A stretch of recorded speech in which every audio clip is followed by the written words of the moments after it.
Okay, it's a minute after 10 o'clock, so we'll get started. Welcome to the Science and Politics of Climate Change, a virtual forum presented by the Madison Civics Club. This webinar is being recorded so that we can post it on the Madison Civics Club website for those unable to be here today.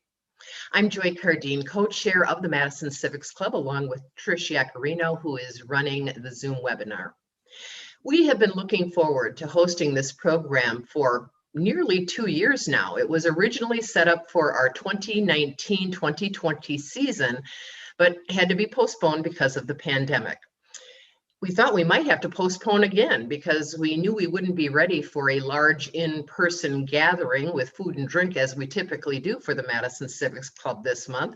But thank goodness for virtual technology, and thank goodness for the flexibility and willingness of our guest speakers to pivot to Zoom.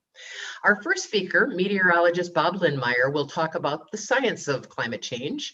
And after his presentation, climate change educator Tia Nelson will join us. She will present a special video on the politics of climate change, share some short remarks, and then both Tia and Bob will answer your questions. This forum was promoted to go until about 11:30 with a longer presentation from Tia, but it's going to be shorter than that.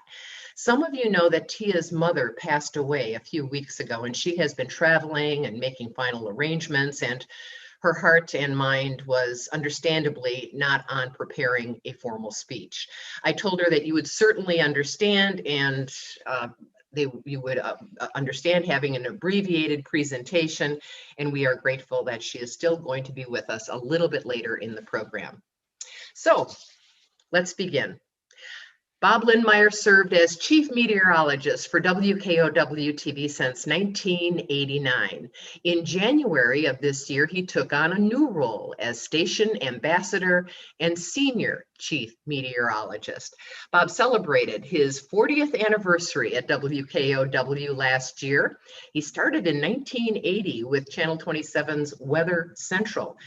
He is a recipient of a Silver Circle Emmy Award, which is an honor for broadcasters who make continuous, lasting contributions to their industry and their community for more than 25 years, and he has certainly done that.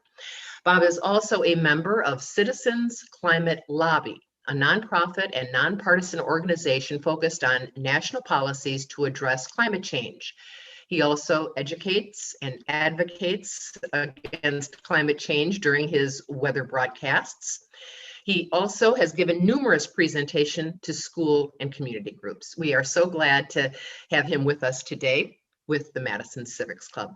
Bob Lindmeier, thanks so much for being with us, and congratulations on all of your recent accolades. Well, thank you very much, Joy. Yeah, it's a little change for me now. I guess you'd call semi-retired. But enjoying my new life. It's been great since the start of the years when I made that change.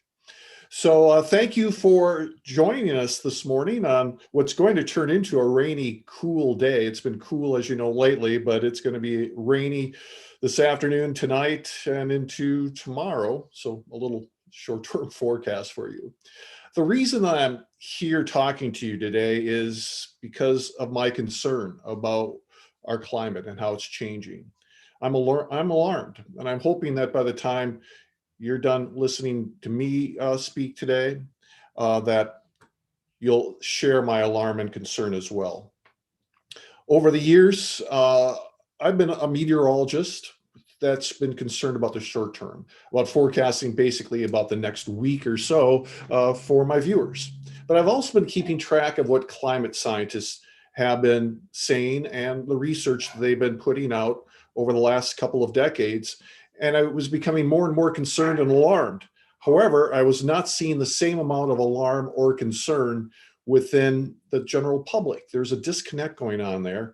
And with research, I found out there's just a lot of disinformation about climate change out there, and that this disinformation was making it hard for people to really figure out what's going on. So I've been playing my role as a public figure, a scientist, in trying to educate people about climate change and the true facts and the true science.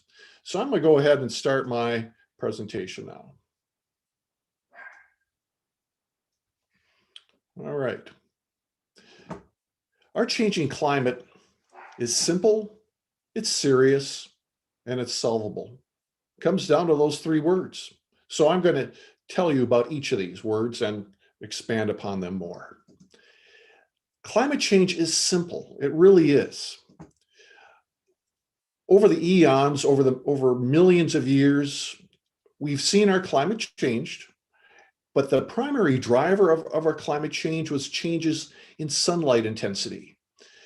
And that change in sunlight intensity was brought on by wobbles in the Earth, in changing in the orbital shape of the Earth around the sun, and then the tilt of the Earth.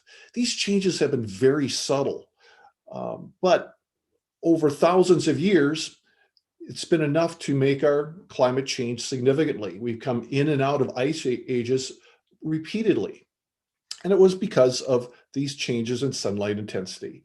However, in the last 50, 60 years, we're seeing a decrease in sunlight intensity, however, a dramatic increase in the global average temperature. So what's going on? It's because of a change in our atmospheric chemistry. The air chemistry has changed, and it's due to greenhouse gases.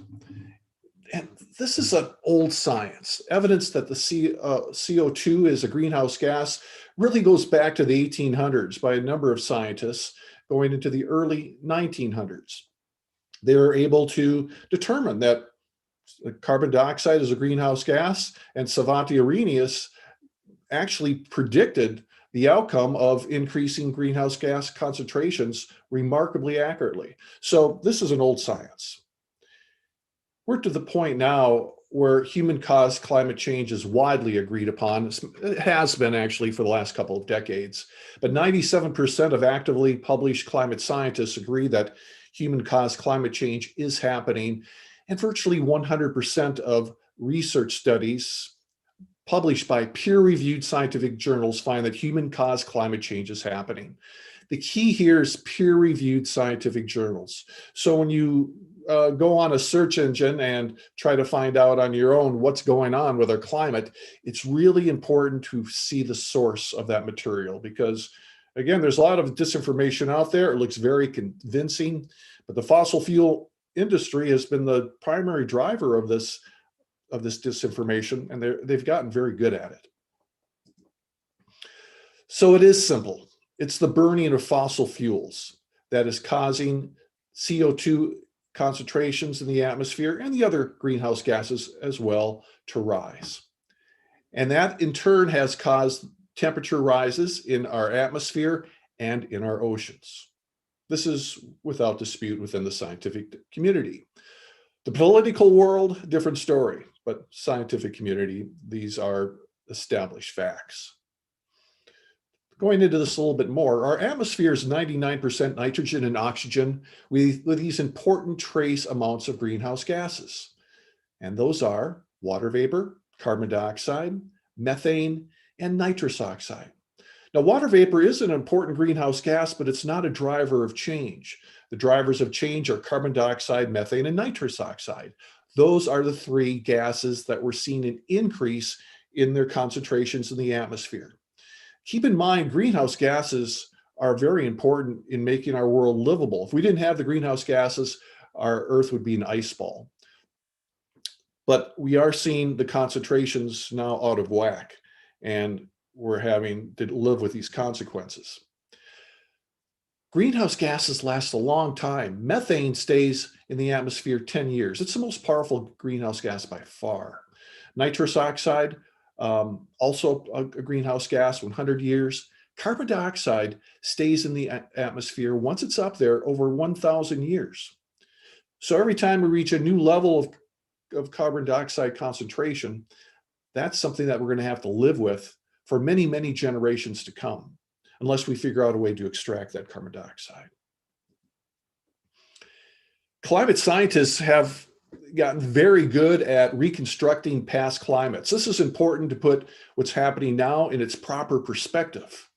but ice cores, tree rings, coral shells, ocean sediments have all told their climate stories. But it's especially the ice cores that have been revealing for long-term climate, because they've been able to drill down into the ice sheets, into the glaciers of Greenland and Antarctica as much as 2 miles. That gets us back 800,000 years in climate history. So they've been able to measure the CO2 concentrations because of air bubbles that are trapped in the glacial ice.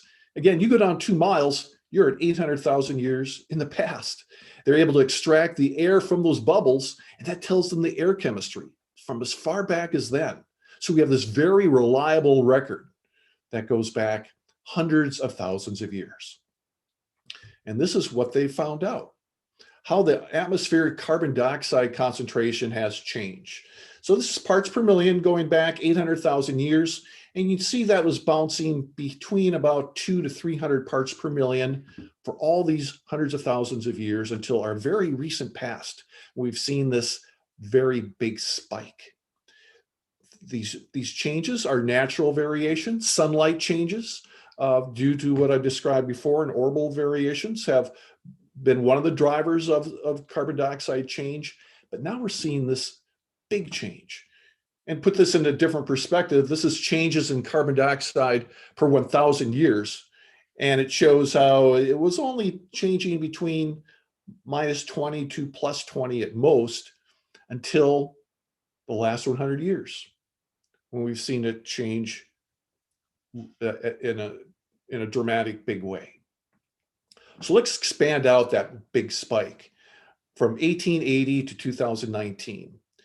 1880 is as far back as we can reliably go, that climate scientists can reliably go, to determine the average temperature of our atmosphere annually.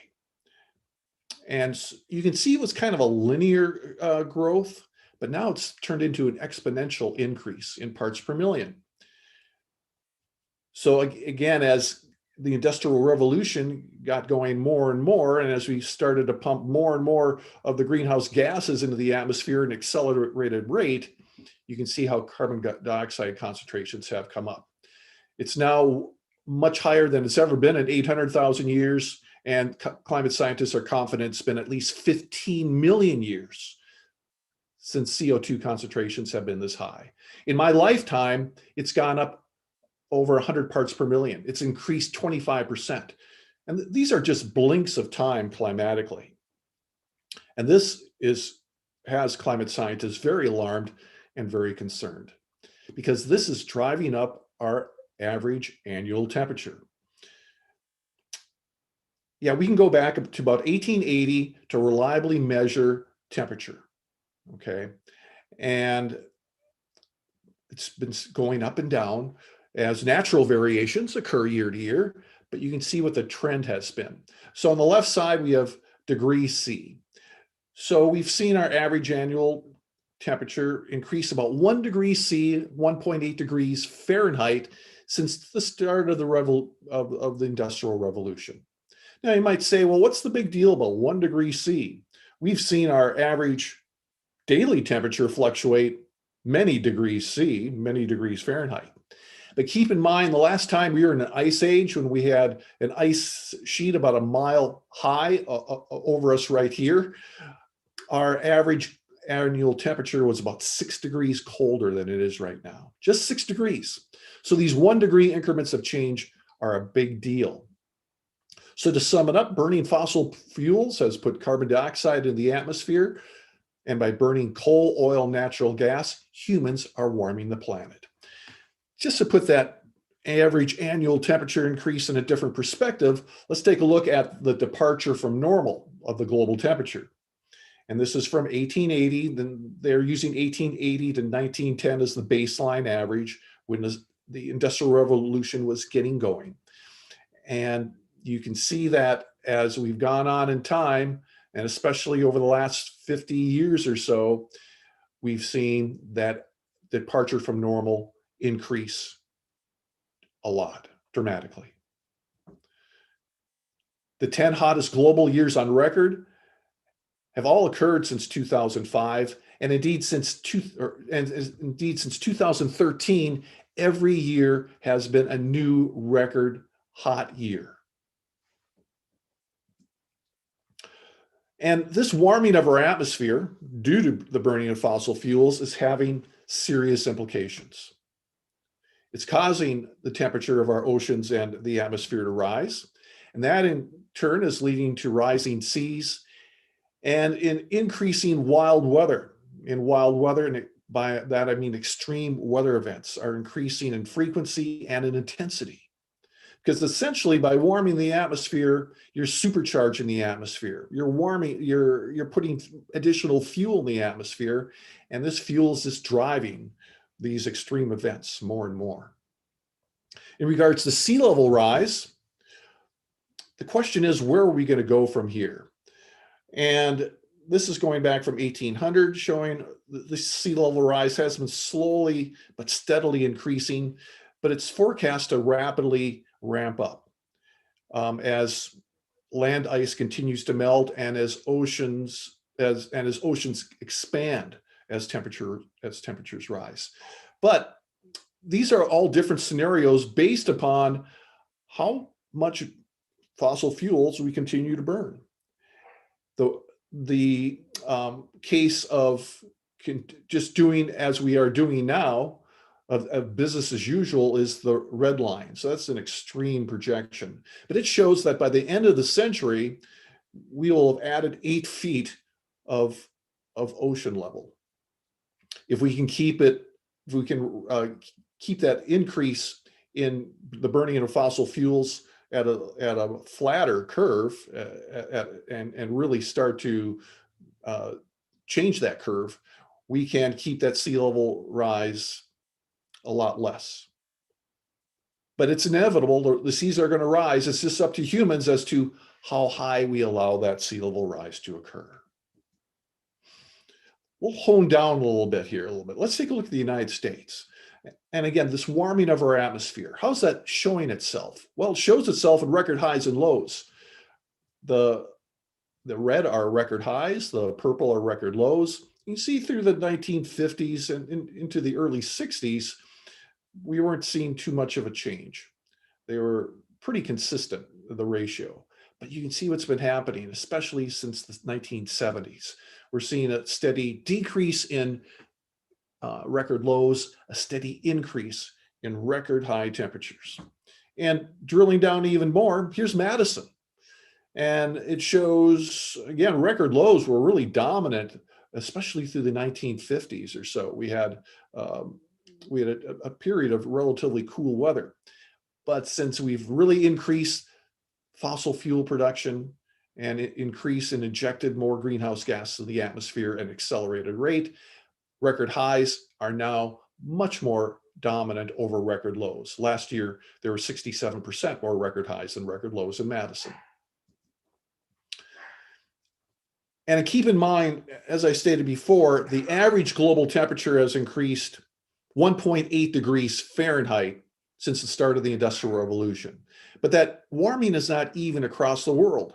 If you look more locally at the United States, just since 1970, so the last 50 years, the United States has seen the average annual temperature increase 2.5 degrees Fahrenheit. Wisconsin, 2.7. Madison, 3 degrees warmer, our average annual temperature. Okay, so it's increased dramatically.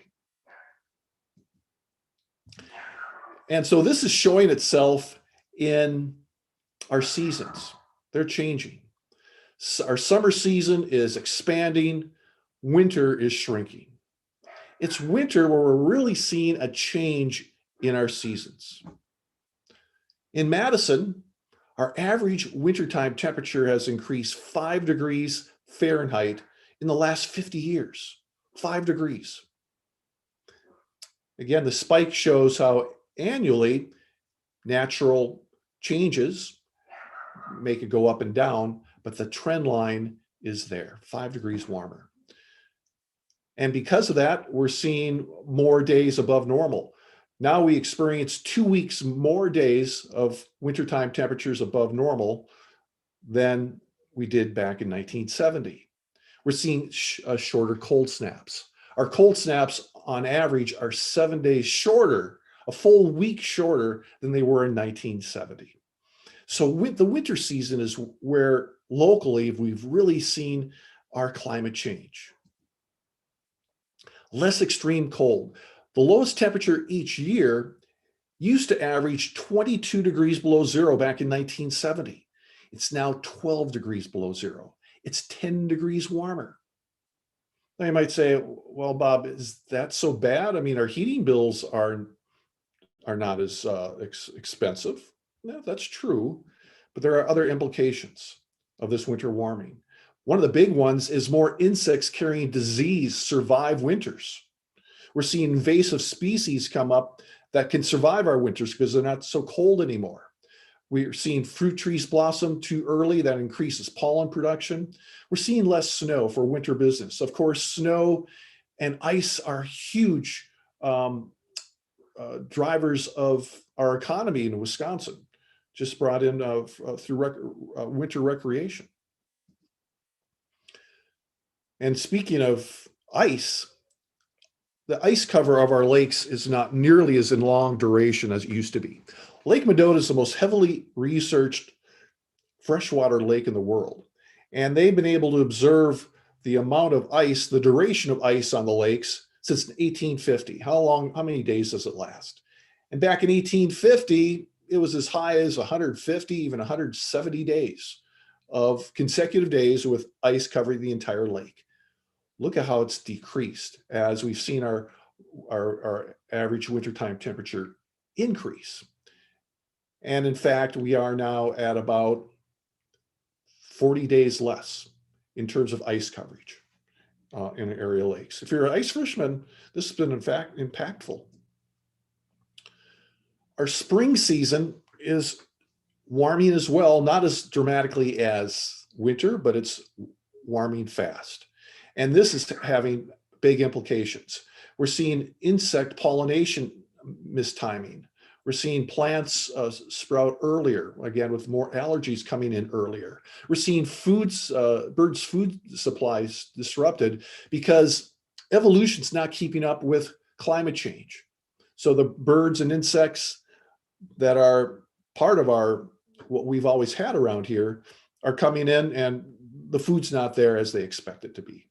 We're seeing crop damage because our spring seasons are warming up quickly, but we're still getting killing frosts. So in the last decade, here in southern Wisconsin, we've had millions of dollars of damage to orchards and to vineyards.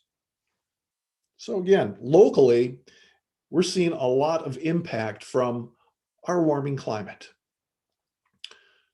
And we're seeing more extreme rainfall events because warmer air is causing more evaporation to occur on the oceans and on the land. And we're also, the capacity of the atmosphere to hold more moisture increases as you increase the atmospheric temperature. So every 1 degree Fahrenheit increase in temperature leads to 4% more water vapor in our atmosphere. And so this is leading to more extreme rainfall events. So this is the heaviest events defined as the top 1% of events. And it shows that in the upper Midwest, we've had a 42% increase in these extreme rainfall events through this period, 1958 to 2016. And these 1% events are the catastrophic events that have caused a lot of damage. So we are seeing serious implications. And to break it down further, in nature, health, and in our economy. And these extreme weather events manifest themselves in many ways through heavy snowfall events, in catastrophic rainfall events, in droughts, in wildfires, and an increase in tropical storms that are becoming wetter and slower moving. And this has financial implications. These extreme events can be measured in whether or not they're billion-dollar events or not. So last year, we had $22 billion climate events in the United States, $1 billion events occur. The average is about 7. So again, we're seeing this increase in $1 billion events, especially since over the last decade. And who's paying for these $1 billion events? We are as taxpayers. We are through our insurance. Keep that fact in mind as I go farther into my presentation when I'm looking at solutions. Here's just a breakdown of the $1 billion disasters that occurred in the United States last year. And again, they ran through a wide range. We had hurricanes, severe weather, we had winter storms, we had tornadoes, we had wildfires, all contributed to these $1 billion events from climate disasters that occurred. Our animals and ecosystems are being impacted. They're moving farther northward into higher elevations as the temperature warms. We're seeing a mismatched timing between animals and food sources, especially in the spring, as I pointed out earlier. We're seeing an increased vulnerability in invasive species and extinction of existing animals right now. And we're seeing a global decline in coral reefs. Coral reefs are one of the largest ecosystems in the world, and they're steadily decreasing as well. In health, we're seeing worsening air quality. We're seeing more heat-related illnesses. We're seeing longer, stronger allergy seasons. And we're seeing an increased risk of insect and foodborne diseases. Food and farming is being impacted as well. There's the stress from weather extremes, from drought and floods, impacting the plants and the animals. We're seeing shifting plant zones. Farmers cannot plant some of the crops that they used to. They've had to go to different crops. And we're seeing an increase in crop diseases and pests. Our ways of life have been impacted through sports, through outdoor activities and recreation, through coffee and beer. Yeah, I see a lot of you just straightened up when you saw that, right? Coffee and beer is being impacted. Outdoor recreation, for me, that's been cross-country skiing, which is one of my favorite sports.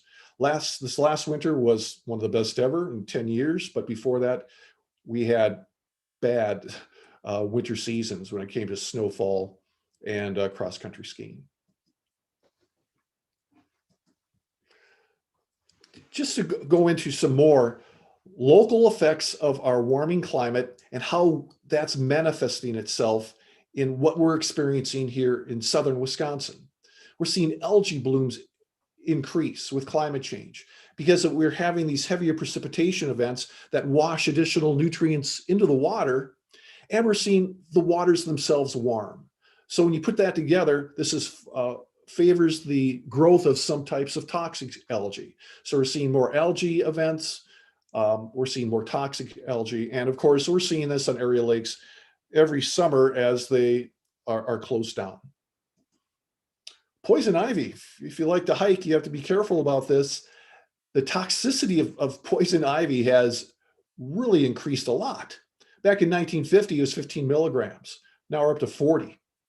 It's projected in the next 40, 50 years to almost double in toxicity. Ticks are a big problem now. Didn't used to be, but since the temperature and humidity have increased, that's an environment that ticks like. So we're seeing a northward expansion and into higher elevations of ticks. And this has led to an expansion of Lyme disease risk. We're seeing an increase in allergies. So this is a big one. Pollen is moving in new areas. We're seeing more asthma hospitalizations, especially for the young, the old, the infirm. We're just having a longer and more severe season with our allergies. Here's another one, mosquito days. Our mosquito season in the 1980s used to be about 102 days. Of course, mosquitoes love warm and wet weather. Now it's up to 112 days. So just in the last 30 years or so, we've seen our mosquito days increase 30 days per year. So again, we have this longer allergy season because we have a longer growing season. It used to be that our consecutive days above freezing back in the 1970s was about 130, 135. Now it's up to about 160. So our growing season has increased about a month just in the last 50 years. And where we go from here, it depends upon emissions and what our emission cuts are. If we do reduced emissions, we're on the middle green, aggressive cuts, the light green.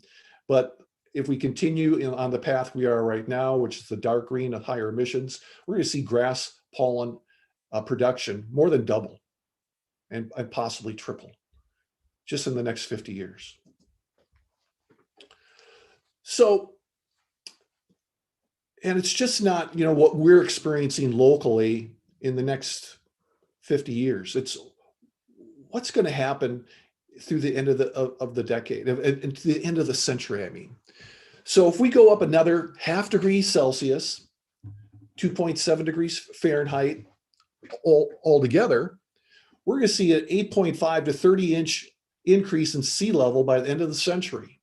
We're going to see a loss of 70 to 90% of coral reefs. We're going to see 350 million people in urban areas exposed to severe drought and at least one sea ice-free Arctic summer every 100 years. That's just a 0.5 degree C increase. If we go up to 2 degrees C, you're at additional 4 inches of sea level rise, 10.4 million people exposed. A loss of almost the entire coral reef ecosystem. 410 million people in urban areas exposed to severe drought. At least one sea ice-free Arctic summer every 10 years. And 1.5 degrees is guaranteed, folks. We're really fighting to keep us away from 2 degrees C as much as possible. How close are we to 1.5 degrees C? At our current warming rate, we're going to reach it in about 2040. Okay. But where we go from there depends upon what we do with our fossil fuel emissions, in our greenhouse gas emissions, how much we're able to cut them down. Because our current path, our current business as usual, if we were to make substantial changes in fossil fuel burning, we could be up 4, 5, 6, 7 degrees warmer in our atmospheric temperature by the end of the century. Keep in mind, I said we were in an ice age when we were about 6 degrees colder, the annual average global temperature. Can you imagine what 6 degrees warmer would do to our climate?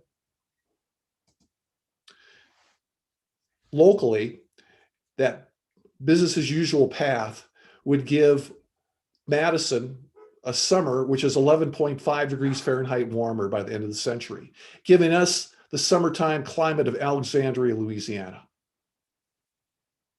I think that puts it in perspective, right? So I hope you are as alarmed as I am by the path we're on, that we need to change. We can't be business as usual. This is solvable, though, if we have the political will to do it.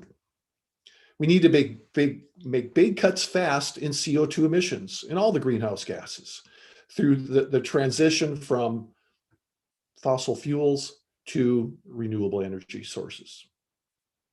But it has to happen now very quickly. And the challenge we have is that greenhouse gas sources are distributed throughout all these different sectors. Transportation, electricity production are about equal, but industry, commercial and residential, agriculture, all play their part in greenhouse gas emissions. And they all have to be addressed if we're going to be able to cut down the emissions fast enough. But the great news is the science is already there. The technology is already there. By using solar, by using wind, by expanding them, we can change this curve. But there's another leg too. Now, this is a bit more controversial, but I think nuclear is a big part of the solution as well. It's still the second largest source of carbon electricity, and I think it's critical. as a third leg of the renewables to make this change happen fast enough. It also gives us a baseline for our electric grid, which is going to be a problem with wind and solar, because it is, as you know, it varies so much. Battery storage will have to increase our technology a lot, but again, nuclear can help that baseline of electricity as well. We have to electrify transport. Again, transportation is the number one source of greenhouse gas emissions right now. So we have to electrify from our autos to public transportation to the truck fleets. We have to reduce our carbon footprint through better buildings, dynamic glass, insulation, electric heating and cooling. This is going to be a two-pronged area. Yes, we have to switch to renewables, but we have to do as much as we can to reduce our carbon footprint too. Agriculture is such a big source of emissions. So building better soils will be important. So farming practices that can increase soil carbon include the growth of cover crops, applying compost, reducing tilling, going to no-till tilling, all will play their parts. What you eat will play a big part in this as well. Animal-based foods are much more resource intensive than plant-based foods. So on the right side of this dotted line are animal-based foods, and freshwater consumption is blue, greenhouse gas consumptions are yellow, land use is green. You can see how beef is so intensive, as are all the different animal-based foods. The plant-based foods are so less intensive. So the more that we can eat as vegetarians, the better. We have to maintain the natural carbon sinks that are already there and the flood buffers. So grasslands, coastal wetlands, peatlands, forests. And, you know, we're losing so much of our forests, especially in other parts of the world. That has to stop. But here's the thing. Even with, and these things are happening now in terms of we're transitioning over to renewables at a faster and faster clip, but it's not happening nearly fast enough. What we have to do is this. A carbon price is the single most powerful tool available to reduce Americans' carbon pollution. I'm really 100% convinced that carbon pricing has to be part of our solutions. And the great news is there are bills in Congress that address carbon pricing. Up until now, a lot of carbon pricing has been what we call cap and trade. California practices it, other countries practice it. Some of our other states have cap and trade as well. But a much more effective carbon price, I believe, is called carbon fee. It is called carbon fee and dividend. And here's how it works. You charge a fee on fossil fuels at the source. So instead of us paying for the cost of climate damage, and again, it's billions and billions of dollars, and we pay through it through insurance and through our taxes, charge the fossil fuels, because that will eliminate this this problem that we have with our market. There's a market failure going on right now. That's the word I was looking for. But of course, if you increase the fee on fossil fuels, that's going to increase the cost of living a lot. But here's the key to carbon fee and dividend. You take the dollars from those fees and you return 100% of net revenue to households as a dividend. You also put in a carbon border adjustment so other countries that do not practice carbon fee and dividend do not have an advantage economically.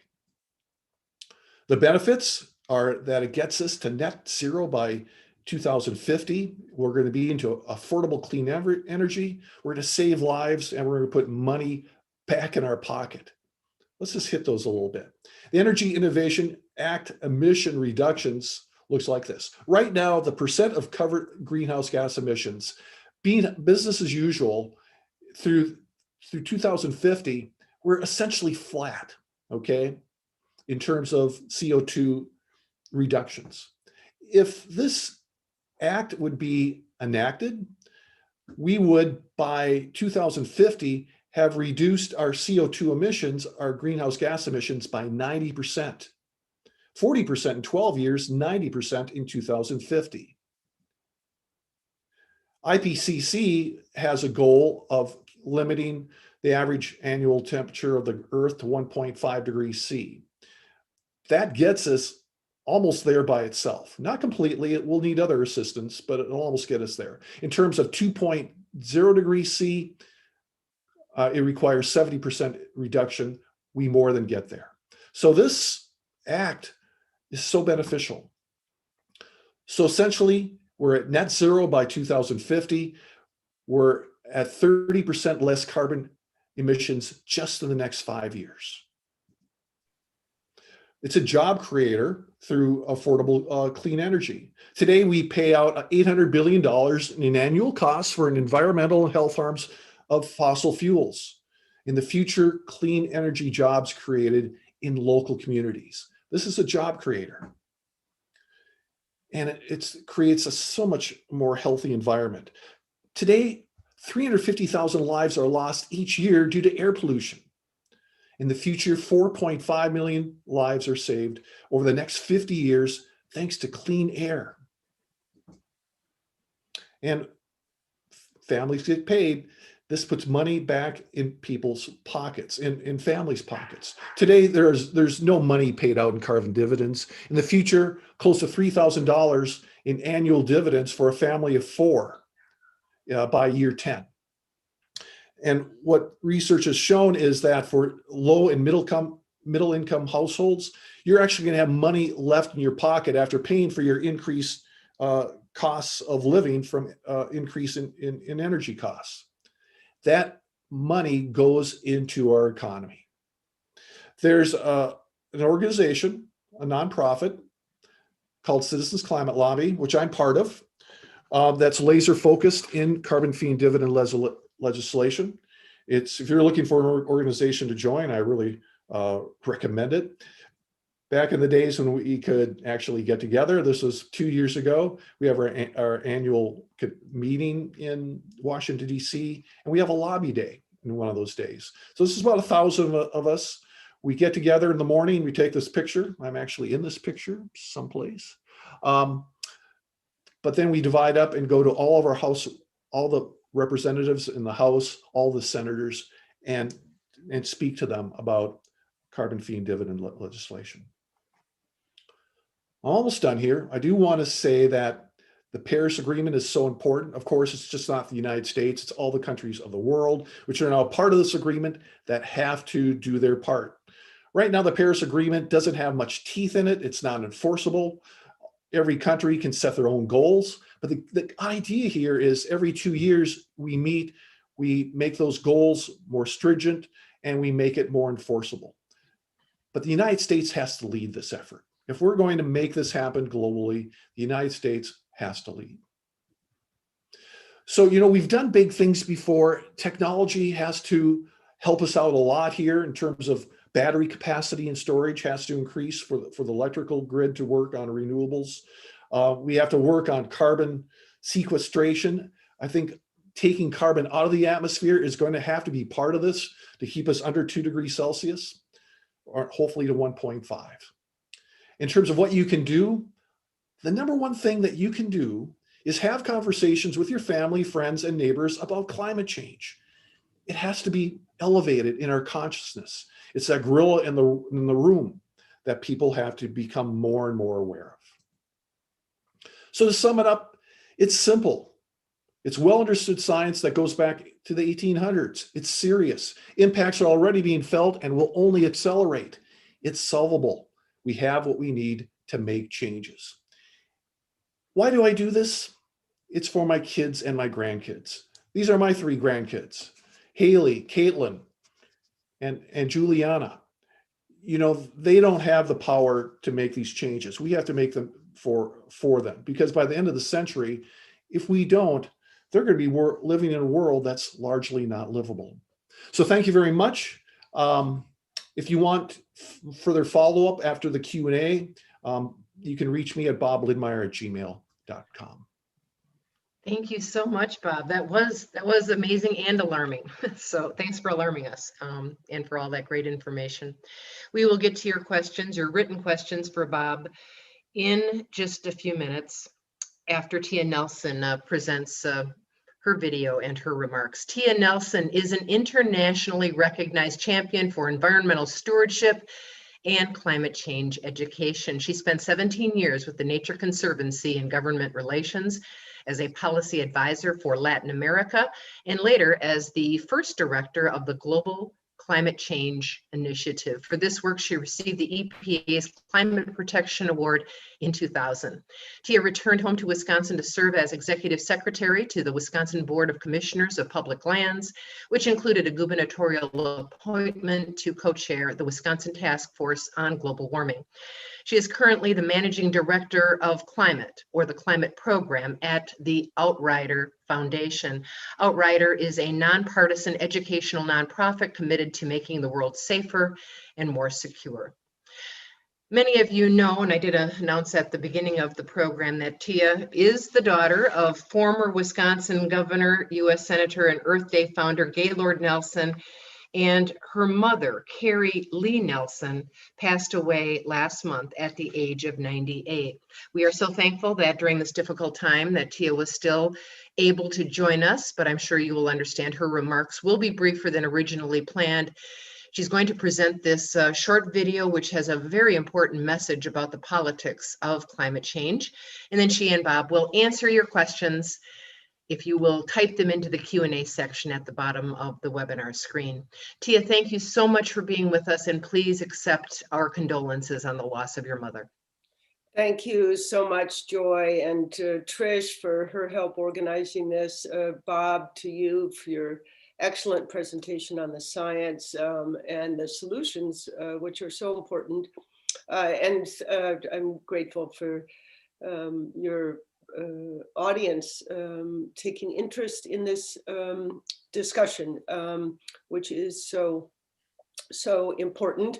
I see I'm listed here as Andy Adams. He's the digital director at Outrider and helps me with tech stuff. I presume that people are not going to mistake me for Andy. Thanks so much, Joy. I am going to show, in a few minutes, I will show a 7-minute film that I produced with the Outrider Foundation, a youth activist and a conservative Republican for the 50th anniversary of Earth Day. And I hope your audience finds as much inspiration in it as all of us had in making that film, and we'll get to that in just a moment. But as a precursor, I just want to reflect for just a minute on the history of Earth Day and the long struggle that my father was engaged in over many years, many setbacks, many defeats, many disappointments. He persevered through the years, and ultimately, Earth Day is the product of many failures on his part, and became something successful beyond his wildest dreams. He never could have imagined that this simple idea of calling for a teach-in on the environment on April 22nd, 1970, would become the largest secular event in American history, launch the environmental decade, in which more environmental laws were passed than any other time in American history, including a Republican president creating the Environmental Protection Agency to protect everyone's right to breathe clean air and drink clean water. When we made this film for the 50th anniversary, which was last year, I didn't want it just to be a reflection on the past and the history and my father's legacy, as important as all of you can imagine that is to me personally as his daughter and as an environmental and conservation advocate. But I wanted to reflect on the past with a look towards the future. And there are a couple of key elements of my father's first call to action that are quite resonant today. And the first Earth Day was multi-generational, it was bipartisan, and it had a very strong call to action around the issue of social justice. There's a speech of my father's, which you can find in the Historical Society website on the history of Earth Day, in which he, and you'll see a piece of it in this film, he talks about ecology being a big science, not a narrow one in the film.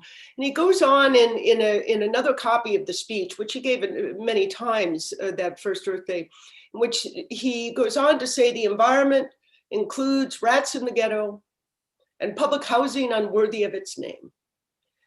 Now, it took the environmental community an unfortunately long time, in my opinion, to fully embrace and hear that message, that call to action around social and environmental justice. But we are there now in a really important and critical way. And that makes me hopeful. As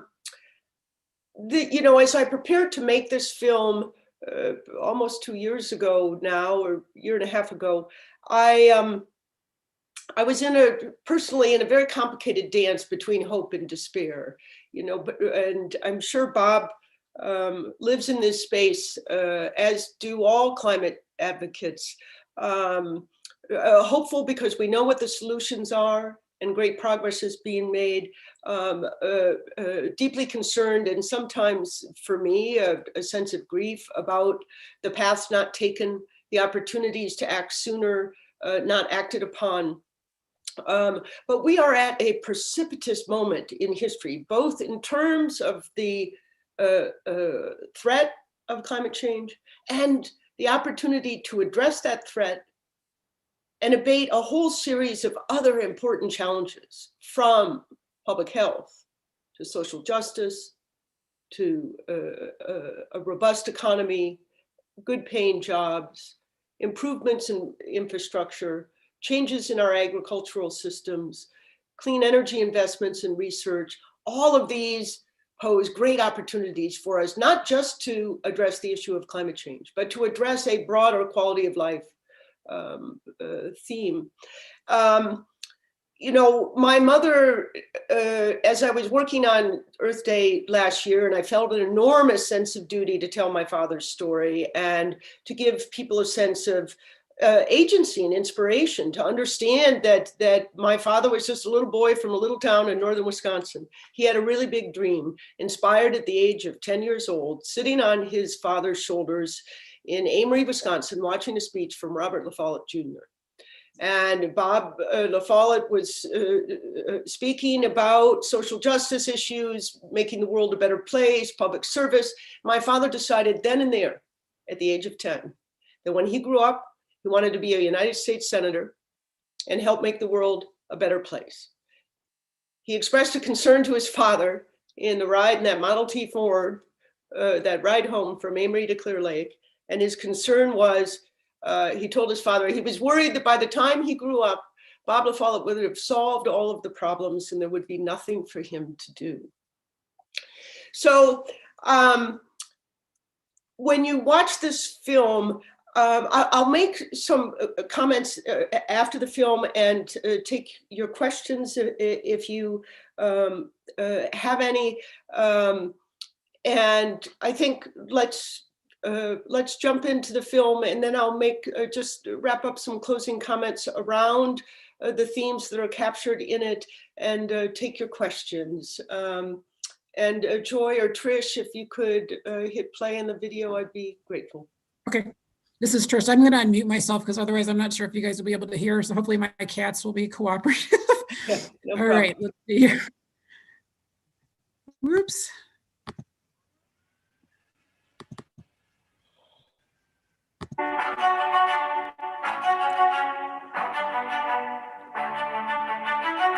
Our goal is not just an environment of clean air and water and scenic beauty while forgetting about the worst environments in America. Our goal is an environment of decency, quality, and mutual respect for all human beings and all other living creatures. Our goal is a decent environment in its broadest and deepest sense, and it will require a long, sustained political, moral, ethical, and financial commitment far beyond any commitment ever made by any society in the history of man.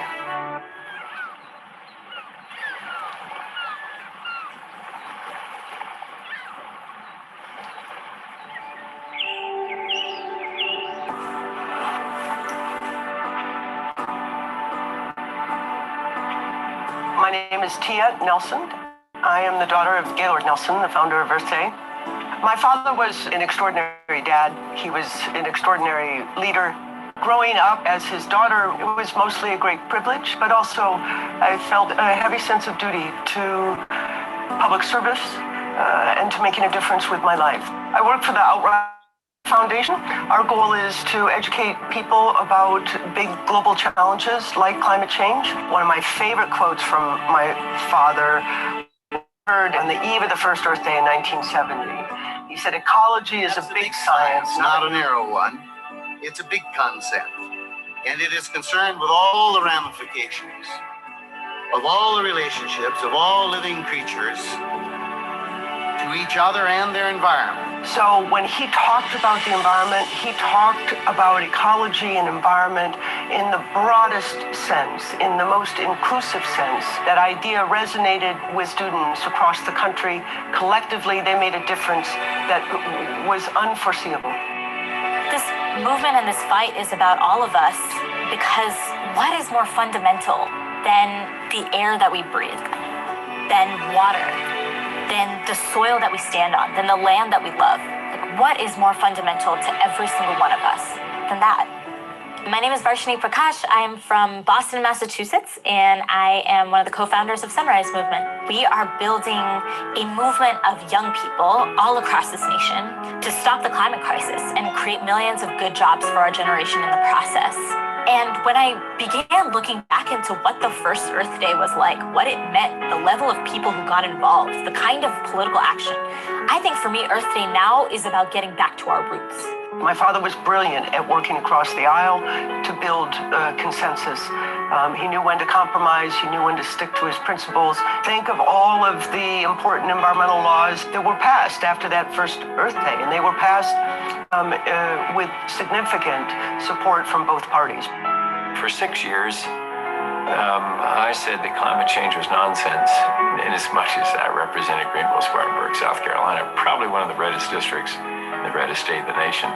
That was the end of the inquiry for me. So I admit that's fairly ignorant, but that's the way it was for 6 years. So I'm Bob Inglis, and I run an outfit called RepublicEN.org. We're conservatives, convincing conservatives that they're really good on climate and that they've got the answer. It's free enterprise innovation. My son, the eldest of our 5 kids, came to me. He was voting for the first time because he just turned 18. And he said to me, "Dad, I'll vote for you, but you're going to clean up your act on the environment." It's the first of a 3-step metamorphosis for me. And step 2 was going to Antarctica with a science committee, seeing the evidence in the ice core drillings. Step 3 was another science committee trip. It's there that at a stopover at the Great Barrier Reef, great blessing there was meeting an Australian climate scientist named Scott Heron and just being inspired by his faith to act on climate change. When Bob spoke about climate change while serving in the United States Congress, he was primaried and he lost his election. He was attacked for speaking the words climate change. This was a transformative moment in his life and led to him dedicating his whole career today to addressing the climate change challenge. For young people growing up in this country, we have been defined by the climate crisis. People who have been born after the year 2000 have never lived a year on this planet that wasn't one of the hottest years on record. We are the climate generation. And so now, at a young age, we have realized that if our politicians aren't going to do something about this problem, then we have to take matters into our own hands.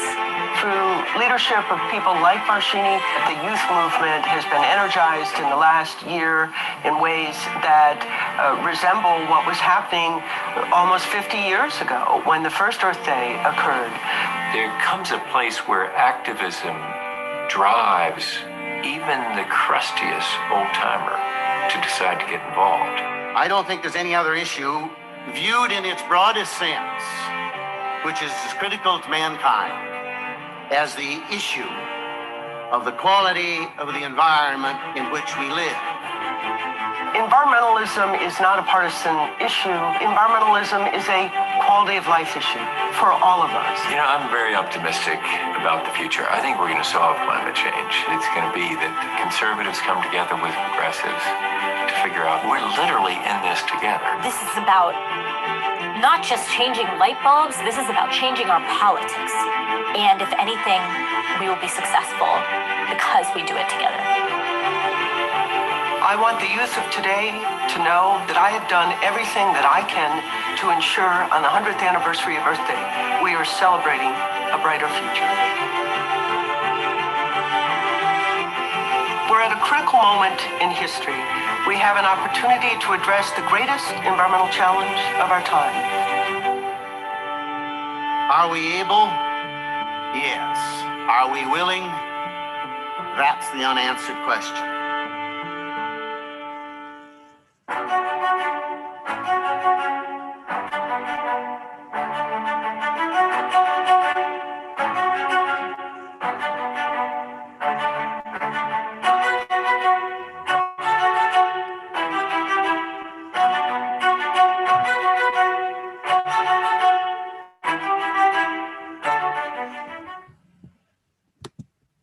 Thanks, Trish. Thank you so much. Just a couple of closing thoughts on that. And Bob Lindmeier, you probably know that Bob English, who appears in this film, is now a member of the Citizen Climate Lobby's board. And the friendship I've developed with him in the making of this film is really one of, for me, just a great blessing. He's a marvelous guy. And a very strong advocate in conservative circles and among evangelical Christians, and for this concept of a revenue neutral carbon fee and dividend approach, which you talked about in your presentation. The other neat thing about Citizen Climate Lobby that I love, you know, as a kid who grew up walking the halls of Congress, you know, chasing after my dad, the CCL teaches everyone how to be a citizen lobbyist, and we all have the opportunity, and I would suggest the obligation to become involved and to use our voices. And CCL operates is bipartisan, and it operates in every congressional district in America. There's a chapter anyone can join and become involved and use their voice to help create that political will that is necessary to address the challenge before us. I just want to, you know, to close by saying there are unimaginable outcomes from each of us becoming engaged, driven by our values, using, as my mother said to me when she was trying to encourage me, and I was really struggling last year, and just didn't quite know what to do. And she said, listen, you get up tomorrow morning and you do what you can with what you got. Unimaginable things can come from this. Reflect for a moment on Rosa Parks. Could she possibly have known that the simple act of saying no and refusing to move to the back of the bus in 1964 would change the course of American history and fast forward the civil rights movement? She couldn't possibly have known that what she did that day would have that outcome. Could Greta Thunberg have known that that simple act of defiance, sitting in front of the Swedish parliament with a sign every day on Friday, calling for climate action, would invigorate and launch a youth climate movement, the likes of which we have never seen? She couldn't possibly have known that her individual act would have that outcome. Any more than my father could have known that this idea of setting aside a day to teach on the environment would launch the modern environmental movement that it did. And so when you feel powerless, remember their stories, because each and every one of us has the power to make a difference, and individual action does matter. With that, I express my gratitude to all of you for being interested, and I'm happy to take questions, and just I'm grateful. Thank you, Joy. Thank you, Trish, Bob, and your audience. Thank you, Tia. That was inspirational and just wonderful video or film that you shared. That was great. If you do have a question, a reaction, something you'd like to share, you can type it into the Q&A section, which is located at the bottom of the webinar screen. We have had a couple that did come in during Bob's presentation that I might get to first, but I did want to also point out that we did post a link in chat that is for the Madison Citizens Climate Lobby, which is posted in chat. And I also posted a page from Outrider on how you can help in terms of the climate change issues. So as we approach now the 51st Earth Day, just in a couple of just in 10 days or so, lots of things that you can do. And I'm going to just echo what Sue wrote when she said, I have followed climate science for many years. I consider myself well informed. And she thinks, Bob, that this was one of the best presentations I have ever seen on this topic. Well organized, great content, and visually appealing. Thank you. It was really very thorough too. A lot of facts came out that I was not aware of. And I can see why you became alarmed. I mean, it's not just a matter of, oh, gee, it's a little warmer out. This can be devastating if nothing happens. Yeah, I'll just add to that. One thing that research has shown is to move the needle, to get people to accept climate change science, is to relate it to their world, to the world they're living in, to show impacts of climate change on them, just not the polar bear idea. How is it? So that's why my talk is really stressful on the stresses Southern Wisconsin and its impacts. Yeah. Was there a disconnect between climatologists and meteorologists over global warming climate change in the past? And Lynn wants to know, how was that reconciled? Yeah, there was, I think, to a certain degree. I think it's just been the accumulation of evidence that's become more and more obvious. My story 7 years ago, I knew it was a concern, but I just kind of went on my merry way, not doing anything about it. But it just got to the point where the science was becoming so overwhelming that it moved me to do something about it and use my position as best I could. And that's what has happened to a lot of broadcast meteorologists in particular in my field. I can say that 20 years ago, it was kind of 50-50 in terms of those that believe the science and those that didn't. But now it's 90-10 that they do believe it. And a lot of them do tell people and inform people about climate change. So I think it's just the accumulation of data that's occurred in the last 20 years, especially. Now, Bob had mentioned in his remarks that, the science is settled. There's no debate really when it comes to the science of climate change, but politics is a different story. Tia, why is it that that there's still a debate over the consequences or solutions to climate change in the political world? Well, it's a whole, you could do a whole presentation on the issue and the changes over time. I was in I think it was 1992, I was in Rio de Janeiro, Brazil at the Earth Summit when George Herbert Walker Bush signed the Framework Convention on Climate Change and said the United States will lead the world in addressing the existential crisis of climate change.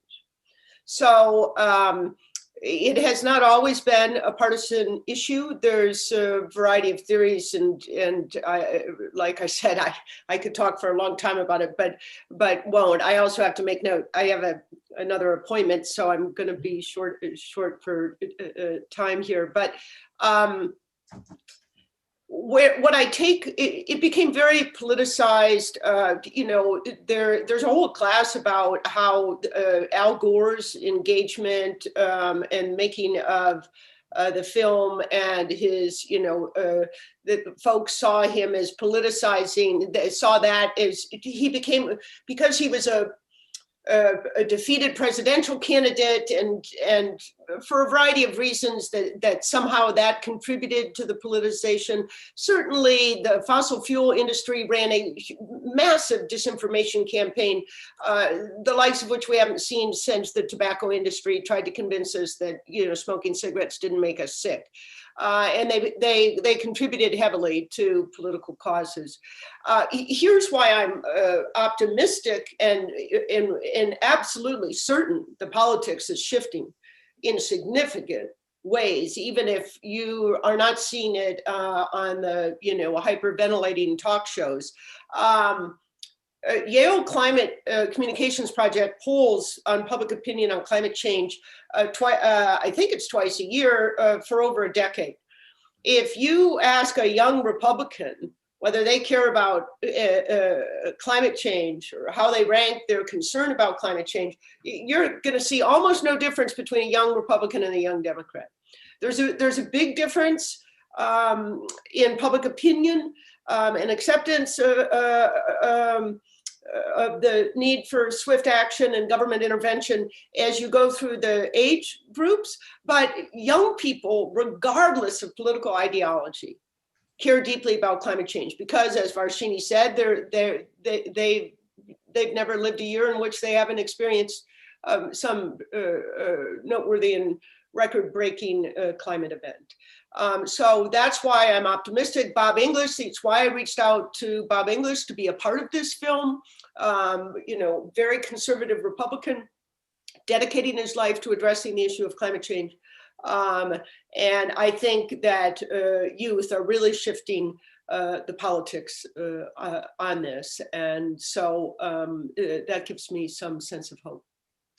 Well, we have kept you longer than we said we would. Tia, thank you very much for being with us. We really appreciate it. And Bob, thank you so much for a wonderful presentation as well. I'm grateful. Thank you. Thank you so much. We are going to let our speakers go, but if we have the time of some of our Madison Civic Club members, we'd like you to stay to do a couple of polls. We are planning next fall's programming. Actually, we're planning our 2021-2022 season of programming. So if you would like to help us out, we would appreciate it. Trish Yacarino, my co-chair, will put up a poll regarding your preferences for programming and format and the like. So Trish, can we see the polls?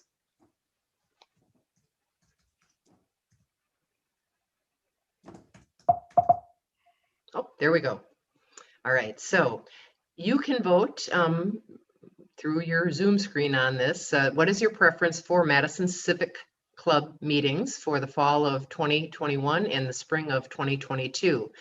You can choose all that apply. We want to see if you are ready to come back to in-person gatherings should the public health orders allow them. Right now, they would be allowed. So are you eager to return to in-person meetings? Or would you like us to maybe provide a mix of in-person meetings and virtual meetings? So you can go ahead and make your selections. We are not at this time offering an option of making an in-person meeting virtual. It's very complicated, and I'm not sure we're going to be able to do that, but we're looking into that as a possibility. Then we'd also like to know about your choices when it comes to, do you want us to feed you?